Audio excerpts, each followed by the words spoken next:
The mad King Charles approaches. I am a man, mighty in valor as I sit amongst my subjects. They tremble at my feet while I feast and dine with them. But to some I am just an insane man. The Prince Orga Griffin, wise, noble, and yet strong. He was able to speak as soon as he was born, and was so wise when he grew up, he knew what would happen beforehand. A queen, the most loyal, and yet a surprisingly deceit that sets a fateful fire. A mighty fortress declaring freedom. She stands up tall, brave as can be, and gazes outward toward the sea. But when one's kingdom is built on sand, there is a chance it may not stand, for secrets hide behind her doors. Once there was a kingdom without peace, all his people manipulated by the crown and the strong military. Their feller of the life of webs, applauded and glorified as their savior to the human race. Wanted nothing but the destruction and deduction of taxes, the people grew in fear of the white-jawed monsters that thirst for conquest, but only a lie so that all people may comply. The king bred a child with unusual strength and with great length. He grew peculiar each day, wondering how and why. It was morning, the month of August. King Charles confronted Queen Irene in the kingdom of Saga. The queen broke down like a river at the edge of the mountain, saying, I am a monster you grew to hatefully love without knowing. Blinded, his rage murdered his wife by clubbing her to death, only to frame the monster saying that they took her last breath. The story which the bold Sir Orga Griffin, the son of Irene and Charles Griffin, who was a ruling brute. But then the happiest kingdom began to stiffen, for on their march home, Orga slowly paced beside his mother Irene, and learned she was a monster who grew alone. His father Charles was angered at the fact of her origins. The king fell with a great remorse as he yelled. Out of shame came the flame that claimed him. Misguided fire of passion burns one's own abode. Even the tears of remorse can't douse the raging inferno.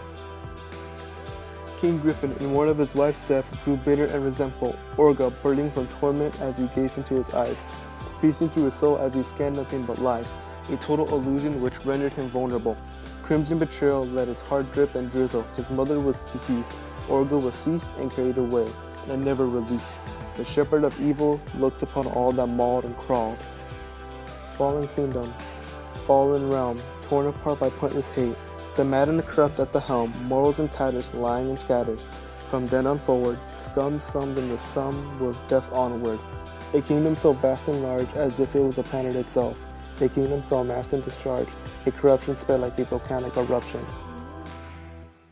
Times were tough, the new war was rough. Teens of 15 became men of means. I waged war, his wars against the monsters in the kingdom. Orga 16 with his motherly genes, embraced by the knowledge to be lean and mean. I have conquered my fear of death. I have stopped pretending to hide behind my innocence. I am only what I make myself, even if I lay in my bed. Now I and my father will succumb to the death of one. The rule of thumb will overcome the pond of scum. Iron bars will not hold thee now. I'll intend to bend until the very end. But my friend Lupus with the prey of aid. A raid of breathing machines lay before thee, Orga Griffin. Orga Griffin traveled and unraveled to his mother's kind.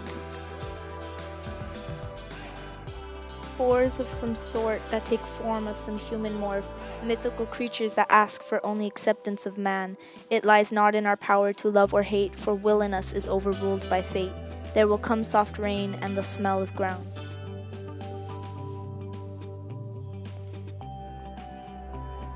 And swallows circling and their shimmering sound. We fight to end lies of your kingdom, young Orga Griffin, but only if boars and humans can coexist alongside would our fates be wound. With crystal clear alacrity, I wake to the onrush of self-pity. Gathering gumption, I stand to fight, all the strength of a porcelain knight.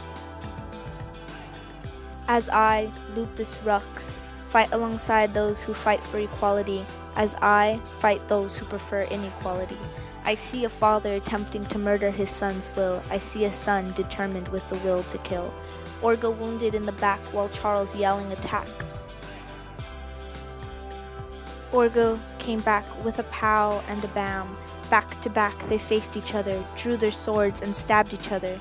The kingdom's crown has become threatened. Peace and morality began to weaken, but Orga's will held on as though he were a deep-sea diver. The sword bled through Charles' crumbling armor. for his secrets began to pour and stream, gushing from the fountains of deceit. And Orga's head emerged victoriously, swimming for the celebration of his corrupt father's defeat. His mother's life will forever be remembered. His march to the Boers will announce their newfound unity.